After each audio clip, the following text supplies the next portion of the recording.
Muy buenas tardes, queridos hermanos. Nuevamente nos encontramos aquí a través de StreamYard para otro domingo más en el cual podemos reunirnos en la Iglesia Bautista Reformada. Hoy es domingo 21 de julio ya llegando a fin de mes. También hoy seguramente terminamos lo que es la epístola de Santiago capítulo 5. Damos las gracias al Señor de estar nuevamente acá reunidos, enviándoles saludos a aquellos que estarán a través de Facebook, de la red social de Facebook, aquellos hermanos los cuales no se han podido conectar. Eh, También luego podrán verlo a través de Facebook, si lo quieren releer nuevamente, lo que hoy se va a predicar a través del hermano Javier. También después se subirá a lo que es la plataforma de YouTube. Así que de una forma u otra va a estar nuevamente plasmado lo que hoy se expondrá en la palabra del Señor. Dando las gracias al Señor nuevamente, enviando saludos a todos aquellos hermanos, a Marcela, a Diego, su esposa, a Nicanor. Nos extrañamos, Nicanor, hace rato que no nos vemos personalmente. Enviándole saludos a Franco, a todos aquellos, a nuestra querida Elena, enviándole un beso, un abrazo grande, y a su familia, a todos los hermanos que se conectan a través de Facebook. Seguramente después estarán ahí presentes, dejando su mensajito de cada domingo. Muy bien.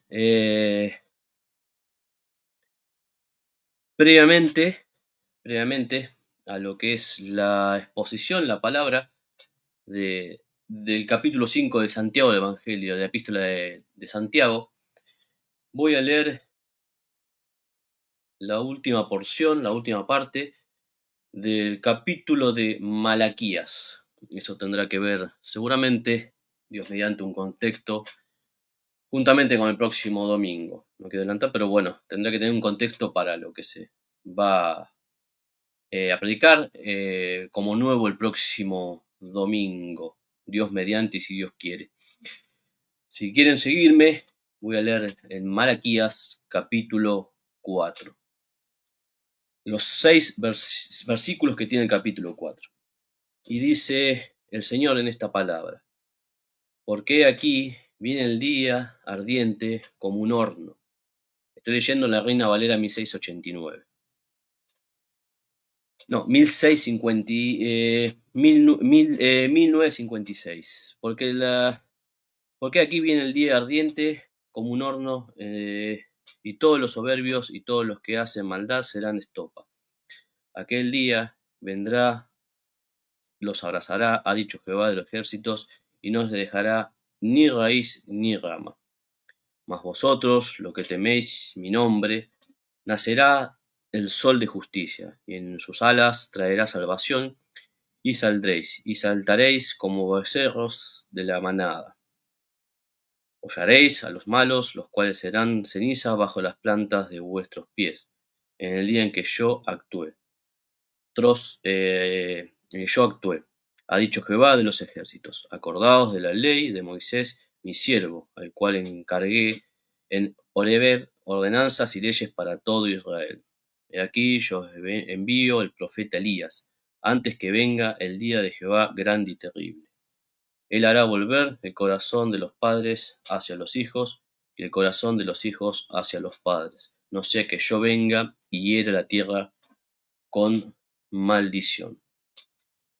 Señor, dándote las gracias aquí en este momento para un domingo más, Señor, en el cual podemos estar reunidos como congregación, como iglesia, para que tú, Señor, nos sigas enseñando, que tú, Señor, nos sigas manteniendo en el camino de tu gracia, de tu voluntad, Padre.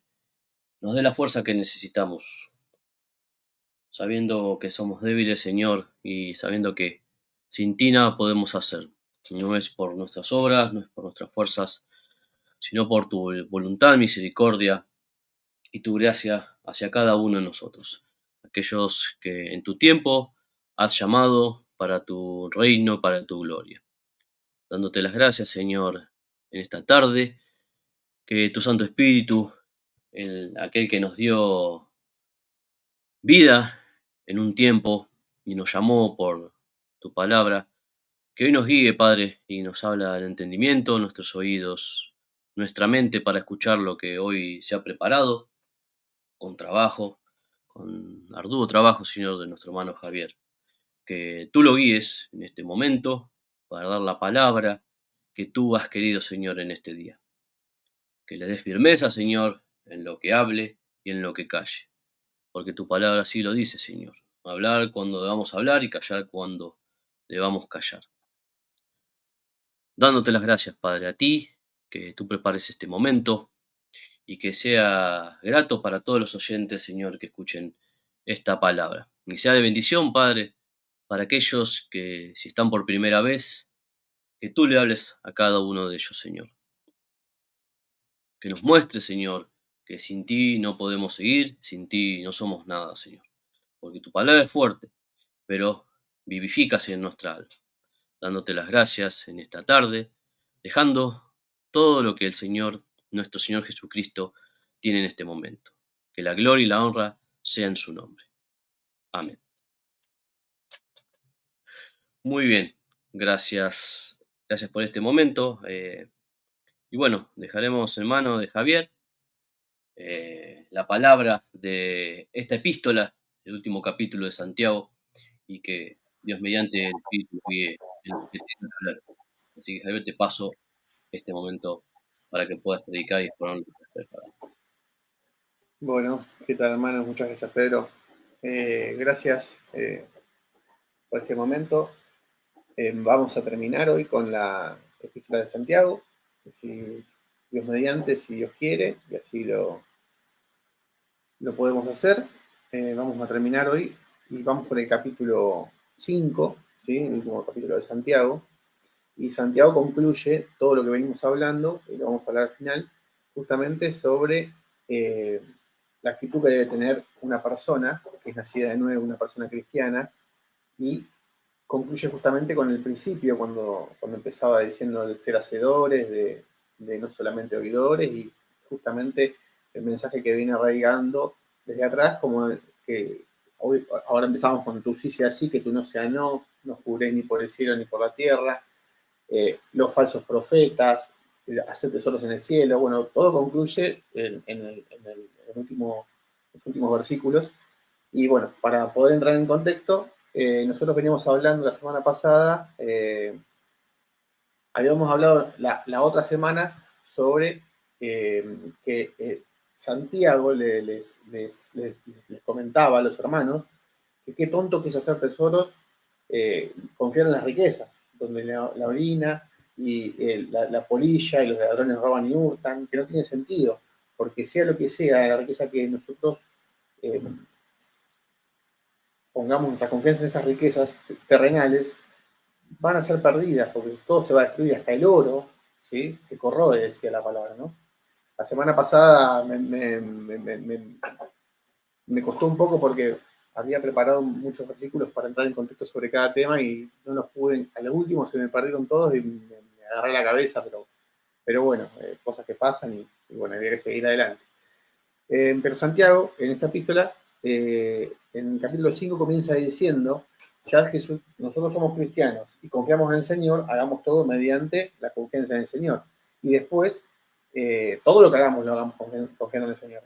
Y después empieza el 5 diciendo, y a ustedes, que no son cristianos, que no creen en el Señor, y que ustedes hostigan a los pobres y no les pagan el salario, y que aprovechan ese dinero y le dicen, anda, mañana te pago la semana que viene, siendo que sabes que con eso comen, que no llegan a fin de mes, que bueno, un montón de cuestiones, ustedes van a tener el castigo de Dios, porque la oración de los justos llega al Señor. Entonces, ustedes van a tener su merecido. Y también les da un mensaje a los hermanos diciendo, hermanos, por más que pase esto, ustedes no se peleen entre ustedes, ni se juzguen unos a otros, porque la confianza debe estar en el Señor. Aprendan de Job, decía. Aprendan de Job que él, todo lo que le pasó y aún así tenía una fe activa, una fe, una paciencia activa, una fe que obraba.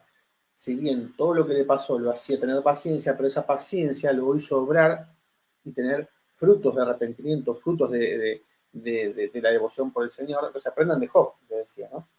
Y así terminaba la parte que veníamos hablando la semana pasada. Que tomemos, por ejemplo, Job. Y después Santiago cambia el tema, ¿sí? Habla de tener la paciencia como la tiene Job, que decía el versículo, decía, he aquí tenemos por bienaventurados a los que sufren. A eso habéis oído la paciencia de Job y habéis visto el fin del Señor. Perdón, que no llevo a leer bien. Y habéis visto el fin del Señor, que el Señor es muy misericordioso y compasivo. Y dice Santiago, y ahora comienza lo que vamos a leer ahora. Dice, pero sobre todo, hermanos míos, no juréis ni por el cielo, ni por la tierra, ni por ningún otro juramento, sino que vuestro sí sea sí y vuestro no sea no, para que no caigas en condenación. Tomando en contexto de todo lo que venimos hablando, esto Santiago lo explica porque en ese tiempo era muy común, ¿sí? En la tradición judía, empezar como a aprovecharse de las situaciones. Por ejemplo, cuando hablaba del perdón de los pecados, que habíamos comentado otra vez, que si se hablaba de saldo positivo y saldo negativo. Si no tenías pecado, tenías saldo positivo, pero si tenías pecado, tenías deuda. Entonces lo medían como un saldo positivo y saldo negativo. Entonces los judíos que, que no eran devotos del Señor, o sea, que eran religiosos, aprovechaban estas cosas para manifestar una moral y una ética aparente, ¿no? Y también cometer ciertas, como se dice, como decimos acá en Argentina, ciertas agachadas y traicionar a la verdad, o sea, darle vuelta al contexto, ¿no? Y Santiago justamente lo que dice acá, pero sobre todo, hermanos míos, no juréis ni por el cielo, ni por la tierra, ni por ningún otro juramento, sino que vuestro sí sea sí, vuestro no sea no, viene arraigado de lo que es el Sermón del Monte, donde está Mateo 5, del 33 al 37, que dice, además, habéis oído que fue dicho a los antiguos, no perjurarás, sino cumplirás al Señor tu juramento. Pero yo os digo, no juréis en ninguna manera, ni por el cielo, porque es el trono de Dios, ni por la tierra, porque es el estado de sus pies, ni por Jerusalén, porque es la ciudad del gran rey. Ni por tu cabeza jurarás, porque no puedes hacer blanco o negro un solo cabello, pero sea vuestro hablar sí, sí, no, no, para que porque lo que es más de esto, de mal procede. Lo que le está diciendo era justamente que nosotros tengamos una conducta, no estemos jurando todo el tiempo por una cosa o por otra, sino que nuestro sí sea sí y que nuestro no sea no, como decía Santiago acá. Pero ¿por qué pasaba eso? Porque en ese momento había como una costumbre de juramentos que utilizaban los judíos, por eso la explicación anterior, que el saldo positivo, el saldo negativo, y que tergiversaban el significado y cometían ciertas ventajeadas, por así decir, es que los judíos tenían como una expresión en ese momento, en ese momento la tradición de que los judíos juraban y tenían dos formas de jurar. Una que juraban por el Señor. Entonces, cuando juraban por el Señor, tenían como una posición de que lo tenían que cumplir porque juraban por el Señor y ponían lo juro por el Señor o hacían juramentos que obligaban a que lo que estaba haciendo era como que le creían porque juraba por el Señor o juraba por su creencia, ¿no? Y eso de alguna manera lo posicionaba como que iba a cumplir. Y esa era una forma de verlo. Pero eso después se volvió un problema porque, como esto que decía, que le buscaban la vuelta, era como que se engañaban unos a otros, que decían que juraban y después decían, no, pero yo no te juré por el Señor, yo juré por otra cosa y como que no era válido. Entonces lo usaban para estafar, lo usaban para no cumplir la palabra. Y era una costumbre que se fue poniendo de moda. Y se fue poniendo a tal punto de moda que como que después se tergiversó todo y empezó a ser como una mentira abundante y que empezaron justamente los eruditos de la época empezaron como a hacer referencias a estas prácticas y de alguna manera se quedó asentado y empezó como a tomarse en cuenta la reputación, ¿no? Por ejemplo, Filón decía, frecuentes juramentos no pueden por menos generar perjurio e impiedad. Y los esenios decían, si alguien debe hacer juramentos es porque no es digno de confianza. Y los griegos en ese tiempo manifestaban de que las personas podían ser reconocidas de, de que son personas íntegras y que van a cumplir por su reputación, por su integridad, por la confianza que le tenían de acuerdo a la reputación que tenían. Entonces, cuando dice acá, no juréis ni por el cielo ni por la tierra, hace referencia a que no es necesario andar jurando por cosas que nosotros tenemos que tener una integridad de hacerlas, porque si nosotros somos cristianos, lo que está diciendo Santiago acá, dice, porque sobre todo, hermanos, no hermanos míos, no juréis ni por el cielo, ni por la tierra, ni por ningún otro juramento, sino que vuestro sí sea sí, que vuestro no sea no. Simple, claro, que nuestro sí sea sí, que nuestro no sea no. Si nosotros somos cristianos, vivimos una vida acorde a la palabra de Dios y queremos agradar, somos cristianos, es simple para nosotros, no tenemos por qué mentir, no tenemos por qué engañar, no tenemos por qué andar jurando por una cosa o por otra. Si nosotros tenemos al Señor como testigo y tenemos en los mandamientos que dicen no mentirás, ¿sí? No mentir. Entonces, no mentir, no robar, no matar, tenemos los mandamientos, pero uno, dentro de la práctica cristiana, mentir es un agravio, es un pecado. Entonces, eh, nosotros, si confiamos en el Señor, somos cristianos, el Santiago está diciendo, no hace falta andar jurando por una cosa o por otra. Las prácticas que tenían los judíos en ese momento, nosotros no somos religiosos que andamos engañando, somos cristianos, devotos del Señor, y nosotros no hace falta que andemos jurando por una cosa o por otra. Es simple como decir sí o como decir no, y es suficiente, porque nuestra reputación de personas íntegras que obedecen al Señor, que aman al Señor, que nos amamos unos a otros, nos respetamos unos a otros, no es necesario andar jurando. ¿Por qué venía todas estas explicaciones? Justamente porque Santiago, como veníamos hablando en otras semanas, Santiago viene como ordenando lo que eran las tradiciones judías, de los pensamientos judíos, porque acá Santiago también está leyendo con el Talmud, con los dichos de los padres, con todo lo que tiene que ver con las tradiciones judías. Entonces, Santiago ordena que no se mezclen esas tradiciones judías, que no se mezclen con los pensamientos cristianos. Entonces Santiago expresa al Evangelio que estas cosas no hacen falta. Simplemente que el sí sea sí, que no sea no, es suficiente. Porque si somos movidos por el Espíritu de Dios, no es necesario andar jurando por una cosa o por otra, ni por el cielo, ni por la tierra, ni por esto, ni por lo otro. Y por eso por eso el Señor Jesús decía, como decía acá en el Sermón del Monte, además habéis oído que fue dicho a los antiguos, no perjurarás, sino que cumplirás, Señor, tu juramento, pero yo os digo, dice el Señor, no juréis de ninguna manera, ni por el cielo, porque es el trono de Dios, ni por la tierra, porque es el estado de sus pies, ni por Jerusalén, porque es la ciudad del gran rey, ni por tu cabeza jurarás, porque no puedes hacer blanco o negro un solo de tu cabello. Pero, pero que vuestro sí sea sí, que vuestro no sea no. Más que esto, no hace falta. Eso es lo que estaba explicando. Y ahora, Santiago pasa a otro tema y dice, ¿está alguno afligido entre vosotros? Haga oración. ¿Está alguno alegre? Cante alabanza. Después dice, ¿está alguno enfermo entre vosotros? Llame a los ancianos de la iglesia y oren por él, ungiéndolo en aceite en el nombre del Señor. Y la oración de fe salvará al enfermo y el Señor lo levantará y si hubiese cometido pecados, le serán perdonados. Este, este, estos textos son muy controversiales porque, como dice ahí, se sanará con el aceite, ¿sí? Como dice acá. Está alguno enfermo, y la oración de fe salvará al enfermo, dice, pero dice, ¿está alguno de vosotros enfermo? Llama a los ancianos de la iglesia, dice, llame a los ancianos de la iglesia, dice, y que oren ungiéndolo en aceite.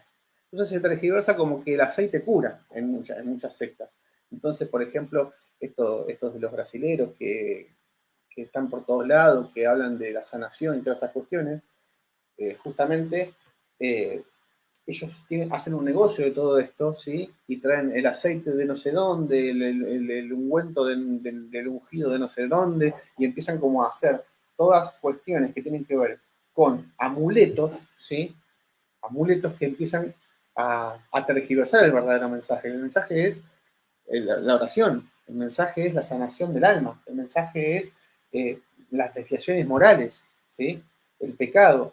Y acá, en muchas sectas se empieza a ver eso como que los amuletos o las cuestiones que tienen que ver, por ejemplo, en las series que hicieron porque ellos son los productores de la serie Moisés, la serie, bueno, los últimos que salieron, bueno, y hacen mucho hincapié en eso, en que el agua esta bendita te va a salvar, o que este ungüento es mágico y tiene el maná del cielo, o sea, tiene mucho de esas cosas.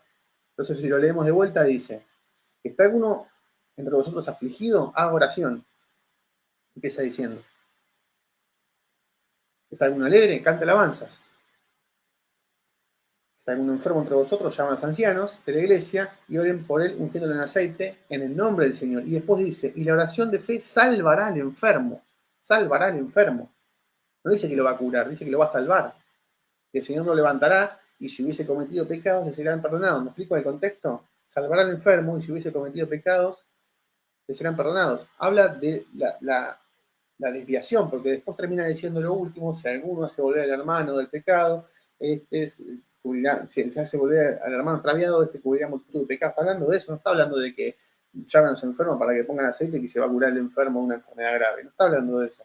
Entonces, cuando dice, por ejemplo, está alguno afligido entre vosotros, haga oración, está alguno alegre, cante alabanza. Eso se refería, porque la iglesia primitiva, ¿sí?, que es lo que nosotros hacemos en la iglesia, que es cantar alabanza, que es cantar salmos, himnos y cánticos, y en la iglesia primitiva justamente acá hay mucha controversia con el tema de los dones, que si los dones están vigentes, si los dones están vigentes. Nosotros creemos que los dones no están vigentes, porque eso era los dones de sanación, por ejemplo, los dones de lengua. No es necesario porque los dones de sanación no hace falta hoy. El Señor ya mostró lo que tenía que mostrar en su momento, las obras que mostró en su momento, cuando Pedro sana al paralítico, o el que estaba en el piso, cuando el Señor sana. Era porque en ese momento el Señor mostraba su gloria, ¿no? Y los apóstoles entendieron el mensaje que vendrá el Espíritu Santo y podrán hacer hazañas, pero eso ya hoy no se ve. Entonces se usa mucho porque no hay que demostrar que el Señor es lo que es. En ese momento era necesario porque el Señor así lo quiso, pero hoy no es necesario. Y hoy se sigue mostrando como que hay muchos que sanan y que hacen una cosa y que sanan otra. No digo que el Señor no lo pueda hacer, sí lo puede hacer, pero la gloria es para el Señor. No es la gloria para el apóstol fulano que tiene el poder de sanación y todas estas cuestiones que se ven ahora. Si bien es un tema que nosotros lo tenemos bien claro en lo que es la iglesia reformada y lo que es la iglesia, pero muchas veces se malentiende y por ahí se desvía y justamente los lobos rapaces y se aprovechan de esto para hacer un negocio y lo vemos por todos lados, ¿no? Entonces, cuando decimos que las características de la iglesia primitiva eran iglesias que cantaban, que alababan, tenemos un montón de versículos que hablan sobre esto. Por ejemplo, Primera de Corintios, ¿sí? 14, versículo 15, dice, ¿qué pues? Oraré con espíritu, pero oraré también con entendimiento. Cantaré con espíritu, pero cantaré también con entendimiento. Clarísimo lo que dice ahí. O sea, si bien, por ejemplo, del tema de hablar en lenguas, cantaré con entendimiento. Y si hago tal o cual cosa, lo haré con entendimiento. Si oro, lo hago con entendimiento. Si canto, lo hago con entendimiento. La escritura es clarísima. Primera de Corintios 14, 26 dice, ¿qué hay pues, hermanos, cuando os reunís cada uno de vosotros? Tiene salmo, tiene doctrina, tiene lengua, tiene revelación, tiene interpretación. Hágase todo para edificación. De vuelta. ¿Qué hay pues, hermanos? Cuando os reunís, cada uno de vosotros tiene salmo, tiene doctrina, tiene lengua, tiene revelación, tiene interpretación. Hágase todo para edificación. ¿Para edificación de qué? De la iglesia, del Señor, de los hermanos, para la gloria de Dios. Romanos 15:9. Eso está reflejado, lo que voy a decir ahora, del Salmo 18:49, que habla de que cantará el nombre, ¿no? Dice, y Romanos 15:9 dice, y para que los gentiles glorifiquen a Dios por su misericordia, como está escrito, que esto viene del Salmo 18:49. Por tanto, te confiaré entre los gentiles y cantaré tu nombre. Cantarán con salmos, con himnos y cánticos espirituales. Bueno, se refiere a esto. Efesios 5:19 dice, hablando entre vosotros con salmos, con himnos y cánticos espirituales, cantando y alabando el nombre y alabando al Señor en nuestros corazones. Colosenses 3:16, la palabra de Cristo mora en abundancia en vosotros enseñándoos y exhortándoos unos a otros en toda sabiduría, cantando con gracia en vuestros corazones al Señor, con salmos e himnos y cánticos espirituales. Es clarísimo, la iglesia siempre fue una iglesia que canta, una iglesia que alaba al Señor, que pondera, por eso dice, ¿está alguno entre vosotros afligido? Haga oración. ¿Está alguno alegre? Cante alabanzas. Es oración, himnos y cánticos, alabanzas, como decía acá en Efesios 3:16, hablando entre vosotros con salmos, con himnos y cánticos espirituales, cantando y alabando al Señor en vuestros corazones. Después hay uno que tiene mucha conexión con este, que es Colosenses 3:16, claro, el que viene ahora, sí, lo tengo muy arraigado porque siempre lo tengo presente. Después dice, la palabra de Cristo muere en abundancia en vosotros, enseñándoos, exhortándoos unos a otros con toda sabiduría, cantando con gracia en vuestros corazones al Señor, con salmos e himnos y cánticos espirituales. Tiene que ver todo con la comunión de la oración, de la alabanza. Por eso dice, ¿está alguno entre vosotros afligido? Haga oración. ¿Está alguno alegre? Cante alabanza. Va conectado la alabanza con la oración. Es adoración al Señor. Después, bueno, en la iglesia ortodoxa judía, después de que cayó el templo, ¿sí? No, los judíos ortodoxos no cantaron más porque lo ven sería como una tragedia. Entonces, no se dedican a cantar y a alabar al Señor en ese sentido. Pero la iglesia primitiva siempre fue así. La iglesia cristiana siempre fue así. Y otra característica que tenía la iglesia que era una iglesia sanadora, porque había muchas cuestiones que tienen que ver no con la enfermedad en sí, sino con lo que estábamos explicando ahora, que era el tema del alma, ¿no? El tema de la enfermedad del alma. Por ejemplo, en ese momento se decía que los judíos, ¿sí? Los judíos antes de ir al médico iban al rabino, para que el rabino ore por ellos, para que el rabino le unte con aceite, eran todas tradiciones judías, ¿no?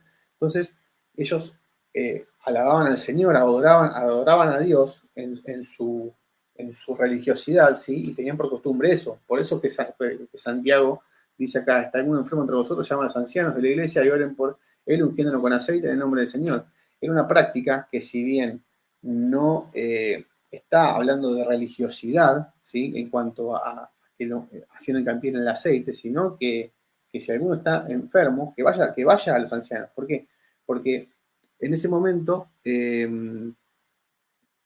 los judíos justamente llamaban a los ancianos, a los rabinos, para que vengan y oren antes de ir al médico, y después había muchos escritos que decía, por ejemplo, Justino Martín escribía que los cristianos en ese momento eran como muy frecuente que exorcizaban a las personas, ¿no? A las personas que estaban endemoniadas. Y por esto tiene que ver mucho el tema de los dones, ¿no? Que para mí o sea, para nosotros no es tan vigente como en ese tiempo, no es necesario. Pero en ese tiempo se escribía mucho sobre los cristianos que iban, predicaban la palabra de Dios, que alababan al Señor y exorcizaban. Y esto está dicho por pensadores del momento que escribieron, ¿sí? Y que decían que había muchos cristianos que exorcizaban a personas que estaban endemoniadas y que habían pasado por muchos religiosos, por muchos exorcizadores, no sé cómo se dice, personas que se dedicaban a exorcizar y que nunca podían, y venían los cristianos y con una oración, con algo muy simple, esa persona echaban los demonios afuera. Y esto justamente era muy relevante en ese momento. Después Ireneo contaba que curaban por la imposición de manos. Tertuliano, por ejemplo,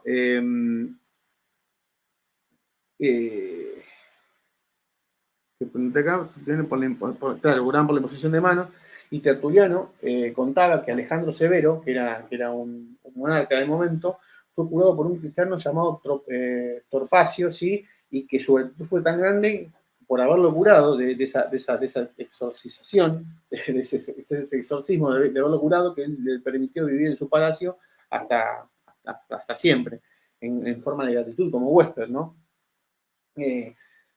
Los primeros libros, ¿sí? De los cánones hipólitos, ¿sí? Los primeros libros de orden eclesiástico ordenaban presbíteros en ese tiempo, ordenaban presbíteros, ordenaban ancianos que tenían un indicio o un claro manifestación de que tenían ese don de sanidad, ¿no? Entonces se hacía como audiencias muy exhaustivas a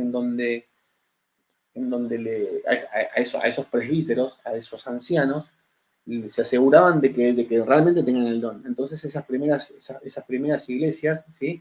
Eh, de orden eclesiástico como cristiano empezaban a ver esos temas y después también eran prácticas que se hacían en el momento, ¿no? Por eso que Santiago hace hincapié en esto.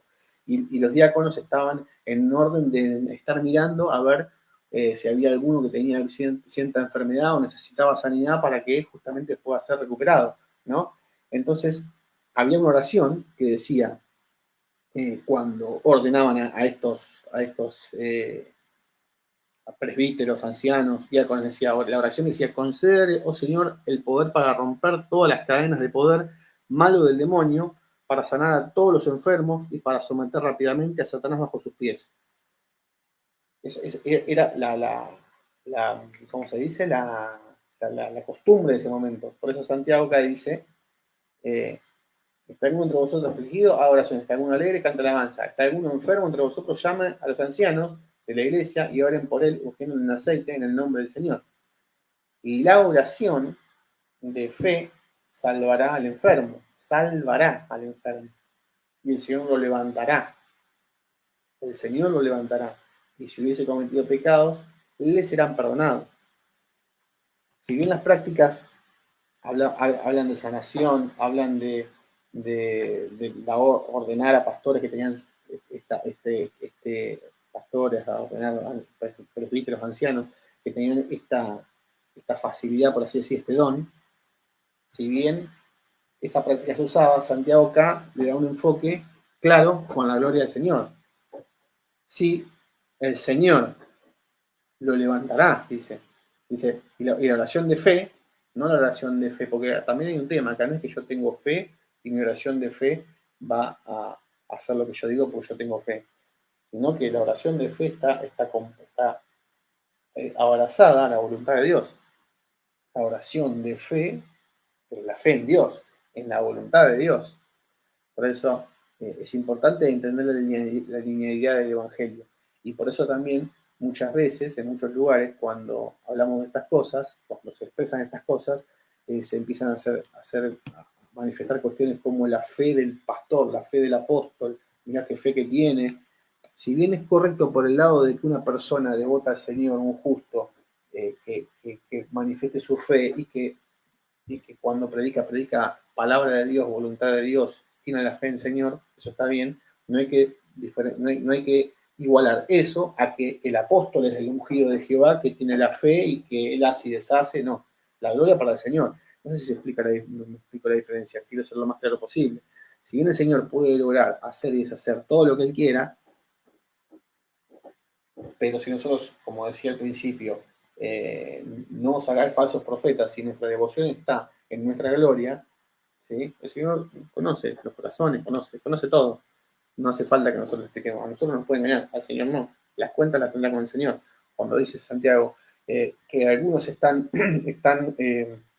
muy flacos y oran para que los demás los vean, ya tienen su recompensa cuando hablaba del ayuno, ¿no? Y sí, la recompensa está ahí, te aplaudieron bien, no tiene ninguna edificación. El Señor sabe, no cuenta nada para el reino de Dios.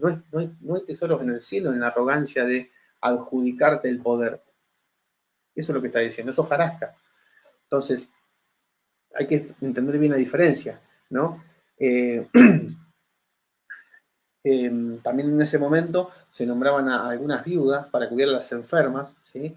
Que tenían estos problemas que se enfermaban y por ahí eran grandes o tenían temas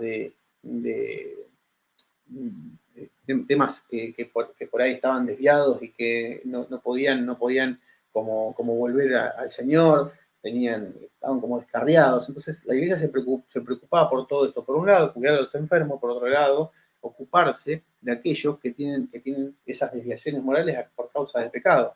Entonces, para leerlo de vuelta, dice, ¿está alguno entre vosotros afligido? Haga oración. Está alguno alegre, canta alabanza, lo que explicábamos recién, una iglesia que alaba, una iglesia que está en oración, una iglesia que está en continua santificación, ¿no? Después dice, está alguno enfermo entre vosotros, llamen a los ancianos de la iglesia y oren por él. Dice, llamen a los ancianos de la iglesia también. Llamen a los ancianos, si alguno tiene un problema, llamen a los ancianos.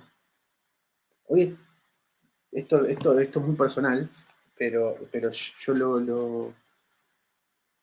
quiero explicar de esta manera, ¿no? El pastor Mario Reles que teníamos nosotros a veces era muy cuestionado porque él no estaba atrás de los hermanos, visitándolos, preguntándoles, porque justamente entendíamos esto, que era, está alguno enfermo entre vosotros, llama a los ancianos de la iglesia. Cuando nosotros tenemos un problema, nosotros debemos ir al anciano de la iglesia y comentar el problema. El pastor no es adivino. Y justamente el pastor lo explicaba de esta manera, el pastor no adivina qué le pasa a un hermano, qué le pasa a otro.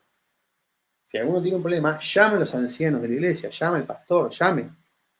Si alguno tiene un problema, llame, manifieste, cuente. ¿Sí? Entonces, el pastor sí estaba predispuesto a atender a todo el mundo, pero no era un pastor que iba a visitar a los hermanos y eso lo veía como que era de una personalidad como, no quiero decir una palabra gradiente, ¿no? Pero lo veía como que era de una personalidad que no era necesario. Si los hermanos tienen un problema, lo van a comunicar. Y el pastor estaba siempre estaba para un consejo, para una charla, el tiempo que sea, ¿no? Entonces, en ese sentido, yo comparto esto porque justamente la escritura lo enseña. Dice, está alguno enfermo entre vosotros, llama a los ancianos de la iglesia y oren por él, por el enfermo, ¿sí? Ungiéndolo con aceite en el nombre del Señor. Y la oración de fe salvará al enfermo y el Señor lo levantará. Todo esto es por la voluntad de Dios, es para la voluntad de Dios. Y si hubiese cometido pecado, le serán perdonados. Después empieza a hablar también sobre que si alguno trae a un hermano, ¿sí? De sus pecados, lo salva de la muerte y cubrirá multitud de pecados. Justamente tiene que ver con eso. Y tiene que ver con esto que dice, la oración eficaz, dice, y si hubiese cometido pecado, le serán perdonados. A ese que viene de vuelta, a ese que está sanado, ¿sí? O los pastores oran, que los pastores se preocupan por ese, que dice que lo levantará, el Señor lo levantará, justamente es porque es la voluntad de Dios. Si nosotros estamos de una manera descarriados, por así decir, o estamos flaqueando, estamos volviendo insensible al pecado, estamos volviendo insensible al Evangelio, nos estamos volviendo de alguna manera, nos damos cuenta que estamos patinando, que estamos deslizándonos, nosotros también tenemos que ser conscientes de que necesitamos de los hermanos, necesitamos una ayuda, necesitamos una palabra, necesitamos conexión si es posible, con alguien que sea una persona que nos pueda ayudar. Por ejemplo, en este caso, como el pastor nos hace con nosotros, ¿no? Siempre tiene una palabra de enseñanza, una palabra de guía, ¿no? Entonces, eso justamente lo que hace es que el hermano pueda alimentarse de palabra del Señor, pueda alimentarse de, ese maná que viene del cielo, como como decía en el tiempo de Moisés, ¿no? Entonces, eso de alguna manera lo que hace es que el Señor lo levantará. Esa es la voluntad de Dios, que nosotros vayamos al Señor. Entonces, una manera de ir al Señor justamente es llamar a los ancianos, y si tenemos un problema, le contamos a los ancianos, tenemos el problema, y esa comunión entre hermanos, porque el anciano no deja de ser un hermano, ¿sí? Esa comunión entre hermanos, un hermano más maduro, un hermano sabio, lo que va a hacer es que va a alentar, va a exhortar, va a ayudar a ese hermano a que salga de ese problema conjunto con la oración, conjunto con la alabanza, conjunto con todo lo que tiene que ver con la práctica cristiana. Por eso la Escritura hace mucho hincapié en no dejar de congregarse, porque nos enfriamos, hermanos, si nos estamos de congregar. Nos enfriamos y enfriarse es un problema porque nos terminamos insensibilizando al pecado, nos terminamos empezando a hacer cosas que antes no hacíamos, el proceso de santificación se detiene o se corta o lo que sea, hasta podemos torcer nuestra vida, podemos caer muy bajo y después empezamos a naturalizar las cosas que no es tan grave. Bueno, no, el Señor tiene el control de todo, empezamos a caer con todas esas cuestiones. El Señor conoce mi corazón. Sí, el Señor conoce el corazón y que conozca el corazón no significa que Él nos dé libertad para, para hacer lo que queramos. Podemos hacer lo que queramos, pero ya no somos más esclavos del pecado. Entonces, esto que dice Santiago es importante justamente porque envuelve un montón de cuestiones que tienen que ver con la oración, con la sanidad, con la restauración, ¿no? Y después dice, y la oración de fe salvará al enfermo, y el Señor lo levantará, y si hubiese cometido pecados, le serán perdonados. Después dice, confesaos vuestras ofensas unos a otros, y orad los unos por los otros, para que seáis sanados. La oración eficaz del justo puede mucho. Y después dice, Elías era un hombre sujeto a pasiones semejantes a las nuestras, y oró fervientemente para que no lloviese, y no llovió sobre la tierra por 3 años y 6 meses. Entonces, este pasaje, por ejemplo, que habla sobre confesar vuestras ofensas unos a otros y orar los unos por los otros para que seáis sanados, la oración eficaz del justo puede mucho, de verdad. ¿Sí? Esto tiene tres ideas que tienen que ver con la enfermedad que se encuentra en el pecado, ¿no? En cómo nosotros lo vemos. Eh, los rabinos decían, acá dice, los rabinos decían, no hay muerte sin culpa ni sufrimiento sin pecado. Se creía, ¿sí?, que si nosotros estamos enfermos es porque tenemos pecado en ese tiempo. Se creía eso. Por eso dice, confesad vuestras ofensas unos a otros y orad los unos por los otros para que seáis sanados. La oración eficaz del justo puede mucho. ¿Sí? Entonces hay que tener mucho cuidado con estas interpretaciones porque en ese momento sí se creía, y hasta el día de hoy algunos creen que si el hermano está enfermo es porque algo hizo, el Señor lo tiene en la mira, no puede ser que un cristiano esté enfermo. Muchos creen eso, muchos hoy en día creen eso, el pastor lo contó muchas veces, que hay personas que son pastores y no se pueden enfermar, porque son pastores, y porque si se enferman es porque el Señor no los cuida. Y justamente es por no entender bien esto, porque el Señor no habla en la Escritura sobre la importancia de la sanación del cuerpo, habla de la importancia de la sanación del alma, ¿sí? Hay que separarlo. Si una persona no es cristiana, no es que está enferma, está muerta en sus delitos y pecados. Por eso dice en Romanos que no hay justo ni a un uno, estamos muertos en nuestros delitos y pecados, arrepentidos y convertidos porque el reino de los cielos ha acercado. Como decía Job, antes mis oídos te oían, ahora mis ojos te ven, decía Job. Entonces hay una diferencia. El que no es cristiano está muerto en delitos y pecados. No está enfermo. Un enfermo puede comer, un muerto no puede comer. Esa es la primera diferencia. Después, cuando habla de las enfermedades, que los rabinos decían, no hay muerte sin culpa ni sufrimiento sin pecado. Rabí de Alejandría, que era un rabino de la época, que era muy prominente, decía, nadie se cura de su enfermedad hasta que Dios le perdona todos sus pecados. De ahí viene todo el arraigado. Y Jesús hizo algo completamente diferente. Le dice al paralítico, hijo mío, tus pecados son perdonados. Y ahí los judíos se volvieron locos. Dice, ¿cómo vas a andar curando el día de reposo? Empezaron a meter un montón de excusas los judíos en ese tiempo cuando Jesús sanó al paralítico en una multitud. Porque se creía, por eso se acuerdan que en la escritura dice, maestro, si este estaba enfermo, ¿quién pecó? ¿Él o sus ancestros? No le decía, no me acuerdo dónde está el versículo ese, si lo quieren buscar, pero le hacían una pregunta a Jesús como diciendo, si este estaba enfermo y pecó, si esta persona está enferma y no pecaba, ¿quién pecaron? ¿Los ancestros? ¿Quiénes fueron los que pecaron? Y Jesús justamente hace esto porque no tenía nada que ver el cuerpo, ¿sí?, con la sanación del alma. Cuando le dice, tus pecados son perdonados, hijo mío, tus pecados son perdonados. Y acá los judíos se vuelven locos porque les chocaba toda la tradición judía que tenía que ver con esto, que dice, nadie se cura de su enfermedad hasta que Dios le perdona todos sus pecados. Por eso se volvían locos los judíos. Por eso, cuando nosotros entendemos la escritura, entendemos el Talmud, entendemos los dichos de los padres, toda el arraigado de costumbres, y cuando Jesús viene, le dice, ustedes son un sepulcro blanqueado, cambiaron la gloria de Dios por palabra de hombre, justamente, ¿por qué? porque el Antiguo Testamento, la ley, tiene cosas muy claras y los judíos, por interpretar y sobreinterpretar, cambiaron, modificaron, ¿sí? Si bien hubo un remanente que mantuvo la palabra de Dios, pero hubo mucha religiosidad que cambió todo.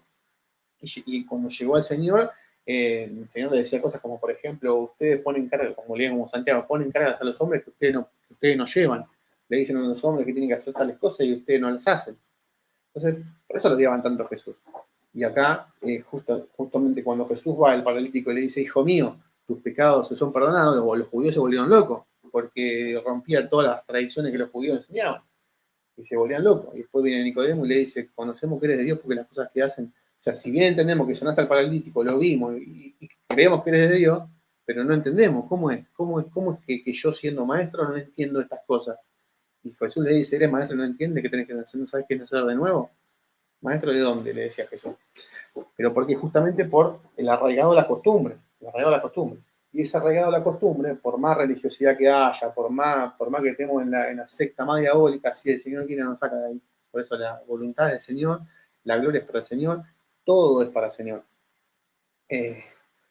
Después dice también que cuando habla acá, que dice confesad vuestras ofensas unos a otros, orad los unos por los otros para que seáis sanados.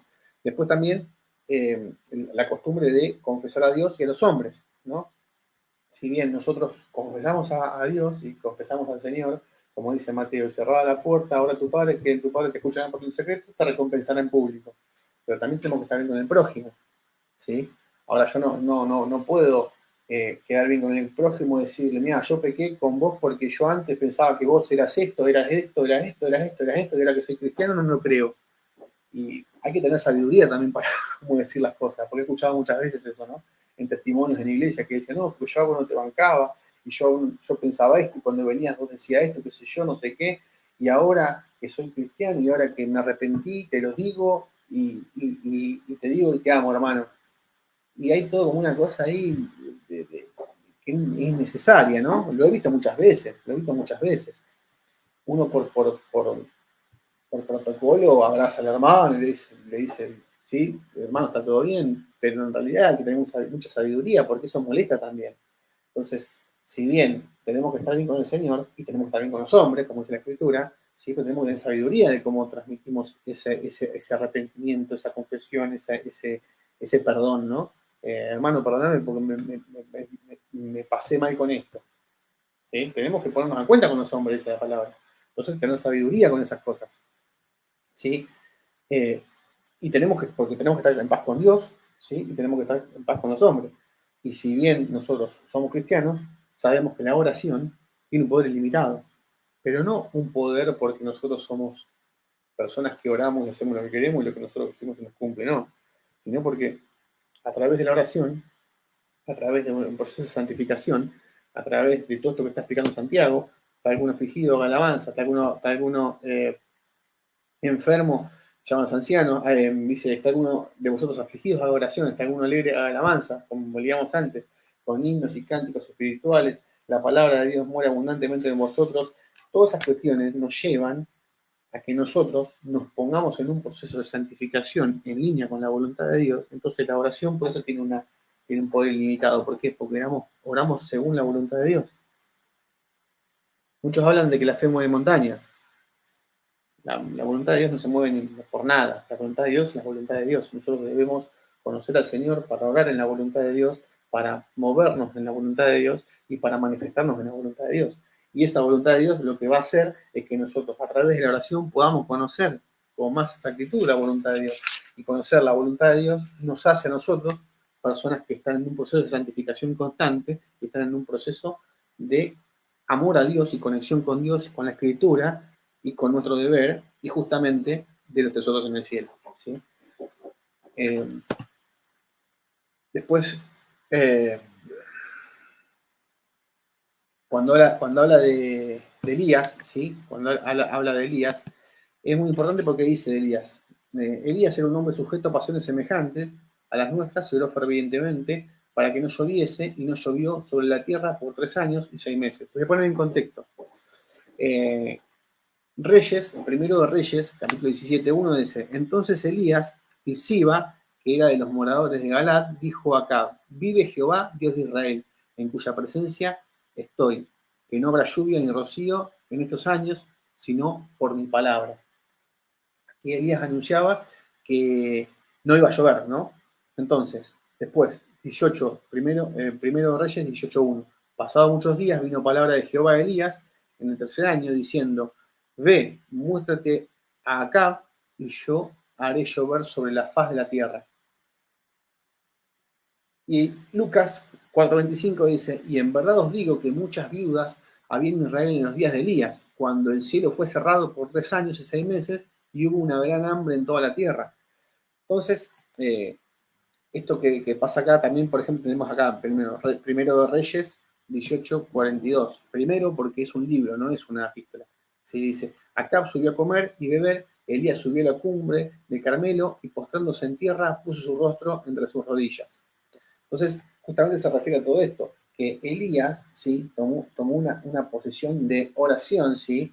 Al principio no dice que oró, al principio dice que entonces Elías, vive Jehová de Israel, en cuya presencia estoy, dice, no es que estaba orando, pero después en este versículo sí muestra que dice: Acab subió a comer y beber, y Elías subió a la cumbre de Carmelo y postrándose en tierra. Entonces, esto quiere decir de que Elías se postró en tierra, se puso una posición de reverencia para orar y clamó al Señor, ¿no? Entonces, por eso dice: Elías era un hombre sujeto a pasiones semejantes a las nuestras, y oró fervientemente para que no lloviese, y no llovió sobre la tierra por 3 años y 6 meses. Era la voluntad de Dios, porque ¿qué pasaba acá? Decía: pasados muchos días vino palabra de Jehová, no, perdón, más arriba, decía, dice: entonces Elías Tisiba, que era de los de Galac, dijo acá: vive Jehová, Dios de Israel, en cuya presencia estoy, que no habrá lluvia ni rocío en estos años.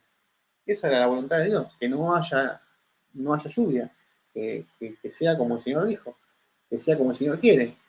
Dios de Israel dijo: en cuya presencia estoy, no habrá lluvia ni rocío en estos años. Después en consecuencia, oraba Elías, ¿no? Como lo hicieron todos los profetas, como lo hacía Samuel, como más adelante lo hacía Ezequiel, como lo hacía Daniel cuando lo perseguían. Dice que se arrodilló y no le importó que lo vengan a buscar, y cuando vieron que se estaba arrodillando para orar al Señor, siendo que la orden era que nadie podía orar a otro Dios que no sea el rey de ese momento, le hicieron una trampa y lo fueron a secuestrar a Daniel porque estaba orando. Le hicieron una trampa porque sabían que Daniel se arrodillaba 3 veces por día, todos los días, y en ese momento, cuando se arrodilló, lo fueron a buscar y se lo hicieron a propósito. Entonces, ahí podemos ver que a Daniel no le importaba si lo mataban. A Daniel lo único que le importaba era hacer la voluntad del Señor. El Señor lo terminó protegiendo porque después lo metieron al foso de, de los leones y salió sin ningún rasguño de Daniel. Entonces, lo que podemos ver en todo esto es que cuando dice acá: Elías era un hombre sujeto a pasiones semejantes a las nuestras, es como nosotros. Elías no era que era muy diferente o era un profeta súper eminente, era como nosotros, ¿sí? Con la diferencia de que él hizo la voluntad de Dios con ferviencia, ¿no? Elías era un hombre sujeto a pasiones semejantes a las nuestras y oró fervientemente para que no lloviese, y no llovió sobre la tierra por 3 años y 6 meses. Y otra vez oró, y el cielo dio lluvia, y la tierra produjo su fruto, ¿no? Entonces, oró para que no llueva, y después oró para que llueva. Pero era la voluntad del Señor, no era que Elías tenía poder. Y esto es lo que tenemos que entender nosotros. Que lo entendemos, muchos lo entendemos, algunos no, algunos tergiversan a propósito, a algunos no le importa. Pero bueno, Santiago explica: no os hagáis maestros unos a otros sabiendo que tendréis mayor dominación. Esta es la diferencia. Si lo hacemos para el Señor, bendito sea, tesoros en el cielo. Si lo hacemos para nosotros mismos, ojo hermanos, tiene mayor condenación los falsos profetas, ¿no? Y después podemos ver, ¿sí?, qué dice el versículo 19. Siguiendo esto: hermanos míos, si alguno de entre vosotros se ha extraviado de la verdad y alguno le hace volver, sepa que el que haga volver al pecador el error de su camino, salvará de muerte un alma y cubrirá multitud de pecados, ¿no? Y acá tenemos que ver lo que tiene que ver con la característica cristiana. Hermanos míos, si alguno entre vosotros se ha extraviado de la verdad, si alguno se ha deslizado, si alguno no se está congregando, si alguno se está yendo por el mundo, si está insensibilizando del Evangelio, si alguno está descargándose, ¿sí? Y a otro hermano, un pastor, un anciano, un hermano, ayuda a ese hermano a volver a través de la predicación, la adoración, todo lo que tiene que ver con lo que venimos hablando, sepa que el que haga volver al pecador de ese error, ¿sí? Salvará de muerte un alma. Nosotros, el Señor sabe quién es salvo y quién no. Nosotros no sabemos. Nuestro deber es ir y predicar el Evangelio a toda criatura. Ahora, si vemos un hermano que se está descarriando, nosotros vamos, hermano, ¿qué está pasando? Le hablamos del Señor, le tratamos de aconsejar, tratamos de escuchar qué es lo que le pasa, y si vuelve, y si ese hermano vuelve, va a volver por la voluntad de Dios, como decía antes. Como decía antes, la oración de fe salvará al enfermo y el Señor lo levantará. Y si hubiese cometido pecados, le serán perdonados, como decía antes. Entonces, sepa que el que haga volver al pecador del error de su camino, salvará su muerte, salvará de muertes un alma y cubrirá multitud de pecados, y expiará multitud de pecados. Y ahí tiene que tener cuidado, porque no dice que te da libertad para pecar, no. No cubrirá multitud de pecados, los pecados que vas a cometer, no. Multitud de pecados de la persona que se estaba desviando, porque pide perdón al Señor y vuelve, y de nosotros porque nosotros no, es gratificante hacer esto para los cristianos. Es gratificante y es un deber que, como decía Pablo, yo no predico por obligación o por dinero, predico porque me es impuesta necesidad, decía Pablo. Necesito hacerlo, porque el Señor por el querer, el Señor por el hacer, y yo siento que necesito predicar, y no lo hago ni por dinero, ni por obligación, ni de mala gana, sino porque lo necesito, ¿no? Entonces, esa debe ser la posición nuestra en cuanto al Evangelio. Después decía, que Pablo lo comparaba con una carrera que está en Corintios, 1 Corintios 9, creo que está, que lo comparaba con una carrera, que decía, si yo corro, ¿sí? Corro golpeándome el pecho, y dice, y corro la carrera como para ganar, y cuido de este Evangelio. Porque no siendo yo que sea heraldo de la palabra de Dios, no siendo yo que sea heraldo de la palabra de Dios y que tengo esta necesidad, esto que lo hago con tanta fervencia, que lo hago por obligación, pero porque me he impuesta necesidad y porque necesito hacerlo, no sea yo que al no tener cuidado de las cosas que digo y siendo un heraldo del Señor, venga a ser eliminado, como le pasó a Zafira y Ananías, que le mintieron al Espíritu Santo. No está hablando acá de que Pablo va a ir al infierno, está hablando de que ser eliminado, o sea, el Señor lo puso en una posición para tener una obra y si no la cumple, va a ser cortado de esa obra, pero no es que va a ser condenado ni nada de eso. Pero entonces lo que vemos de acá es que justamente esto, que esa debe ser nuestra posición en cuanto al Evangelio, en cuanto a la palabra de Dios, en cuanto a brindarnos hacia los hermanos, ¿no? Y acá podemos ver, voy a leer algunos versículos, sí, que tienen que ver con las características que nosotros debemos tener en cuanto a cómo vemos el Evangelio, la palabra de Dios, la escritura, la devoción, y todo esto, a lo que es el cristianismo y nuestra posición en devoción a la escritura, ¿no? Y al Señor, dice, por ejemplo, que en 2 Tesalonicenses 2.10 dice, y con todo, en 2 Tesalonicenses 2.10 dice, y con todo engaño de iniquidad para los que se pierden, por cuanto no recibieron el amor de la verdad para ser salvos. Uno debe amar, dice, y con todo engaño de iniquidad para los que se pierden, por cuanto no recibieron el amor de la verdad para ser salvos. Es la característica del amor que tenemos que tener.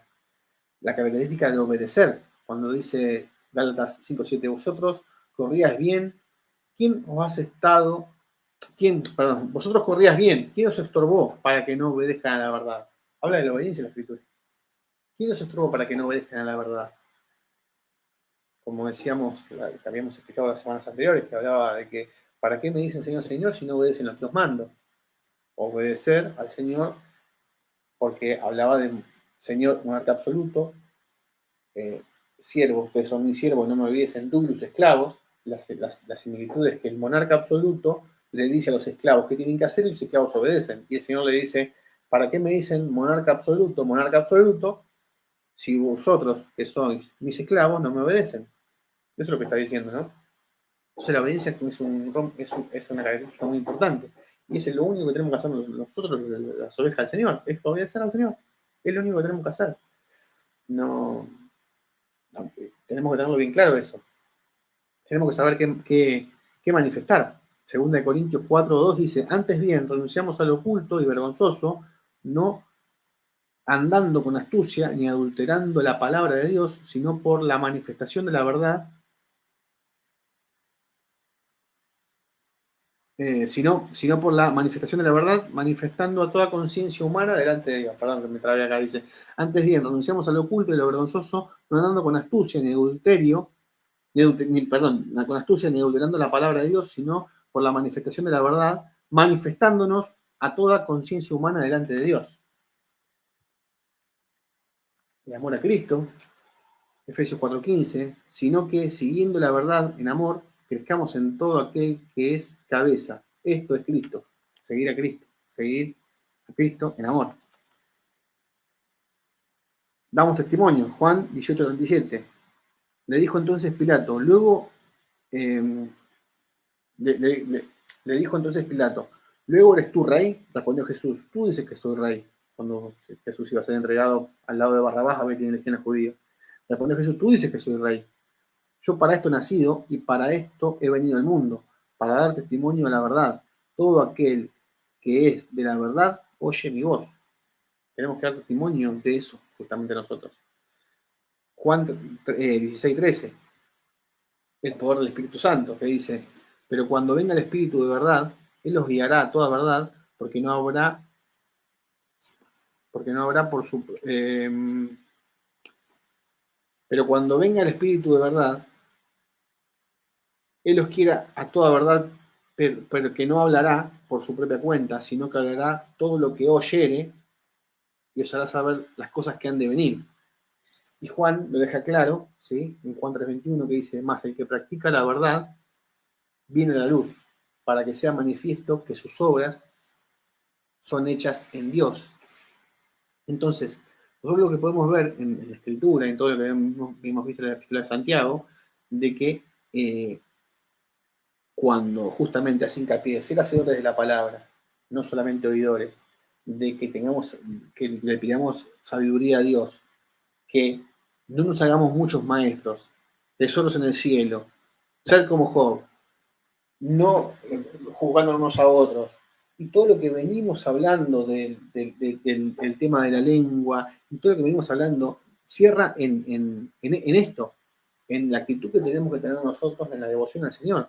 ¿Sí? Dice, hermanos, si alguno entre vosotros se ha extraviado la verdad, y alguno le hace volver, sepa que el que haga volver del pecado o del error a su camino salvará de muerte un alma y cubrirá multitud de pecados. Esa es nuestra devoción al Señor. Antes, por ejemplo, se decía, ¿sí?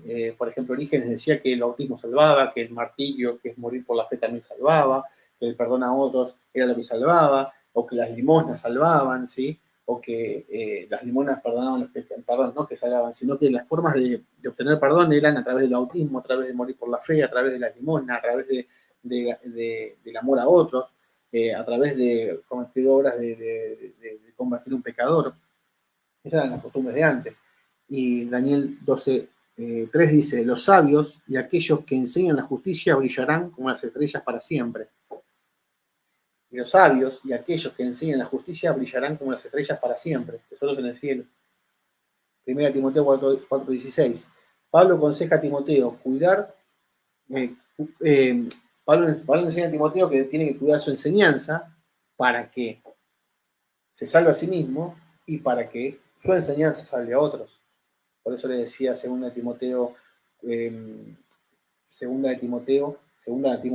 4, a partir del versículo 1, que dice, te encarezco delante del Señor Jesucristo que prediques la palabra en tiempo y fuera de tiempo, porque vendrán tiempos no son para la sana doctrina, sí le hablaba de todo eso. O sea, cuidado de enseñanza. O sea, conocemos esto del Evangelio, no lo tergiversemos, no salva, no perdona los pecados, estas cuestiones de las costumbres, sino que tengamos bien claro el Evangelio, ¿sí? después las dichos de los padres, Clemente de Alejandría, enseña muchas cosas que tienen que ver con, enseña que un verdadero cristiano prioriza el beneficio de los demás por sobre su propia salvación. Eso decía Clemente de Alejandría. El dicho de los judíos decía, el pecado no prevalece sobre el que hace justo a otro, ayuda a otros a ser justo y protege ayudando al ayudante del pecado. Entonces, cuando dice acá, sepa que el que haga volver del pecado, sepa que el que haga volver al pecador del error de su camino, salvará de muerte un alma y cubrirá multitud de pecados. Esto es lo que tiene que ver con ser un verdadero creyente del Señor. ¿Dónde está la prioridad? La prioridad es en hacer todo lo que el Señor nos manda en la Escritura. Si nosotros vivimos una vida acorde al Evangelio y tenemos un hermano que está extraviado, nuestro anhelo debe ser querer conectar con ese hermano, querer saber qué pasa. Por eso decía sobre los tesoros en el cielo, Santiago, justamente, porque nuestra mente debe estar enfocada en los tesoros que vienen del cielo, que son la salvación, la escritura, la voluntad de Dios, ¿sí? La fe salvadora. Entonces, si nosotros tenemos un hermano que tiene estos problemas, nosotros tiene que salir de nosotros, ir a buscarlo y hacerlo lo mejor posible para nosotros. Después el Señor nos dirá, ¿no? Pero esto es lo que tenemos que ver, hermanos, en cuanto a toda la enseñanza de Santiago. Tiene mucho que ver con el verdadero cristiano, salir de las costumbres, estar en comunión con Dios, hacer tesoros en el cielo y santificar nuestra vida paso a paso a través de la oración, de la santificación, porque justamente termina diciendo, Elías era un hombre sujeto a pasiones semejantes a las nuestras y oró fervientemente para que no lloviese. Eso viene de decir, confesad vuestras ofensas, confesad nuestros pecados, pero anteriormente decía que nuestro sí sea sí, que nuestro no sea no, y anteriormente decía, seamos como Job. Y a pesar de todas las cosas que pasan, y todas las cosas que pueden llegar a ser indignantes en un montón de cuestiones, aprendamos de la paciencia de Job, una paciencia activa, una paciencia que obraba en consecuencia con lo que veía. Y eso es lo que tenemos que tener en cuenta, hermano. Dice, y otra vez oró al cielo y dio lluvia y la tierra, Elías, ¿no? Hermanos, si alguno de entre vosotros se ha extraviado de la verdad y alguno le hace volver, sepa que el que haga volver del pecado, del error, de su camino, salvará de muerte un alma, cubrirá multitud de pecados. Exhortando unos a otros, dice la Escritura. Así que bueno, hermanos, les agradezco por esta epístola. Espero que haya sido de edificación para todos. Hemos terminado el capítulo de Santiago. Y bueno, la semana que viene vamos a continuar con otra cosa. Creo que Mateo era. Así que bueno, les agradezco por esta tarde y que espero que haya sido de bendición para todos.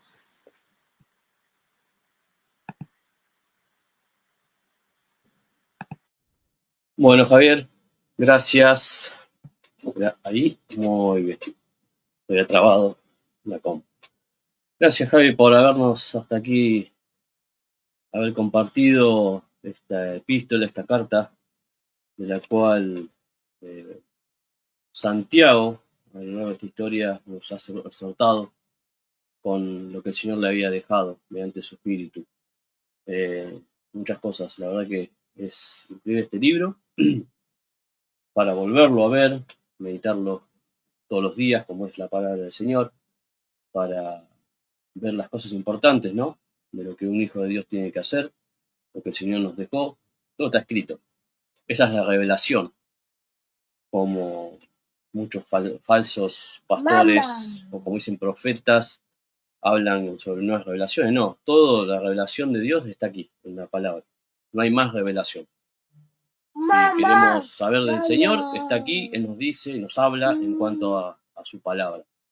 Así que bueno, Javi, muchas gracias hasta aquí habernos compartido lo que es la epístola de Santiago. Y bueno, Dios mediante, el próximo domingo estaremos con otro capítulo nuevo, Mateo.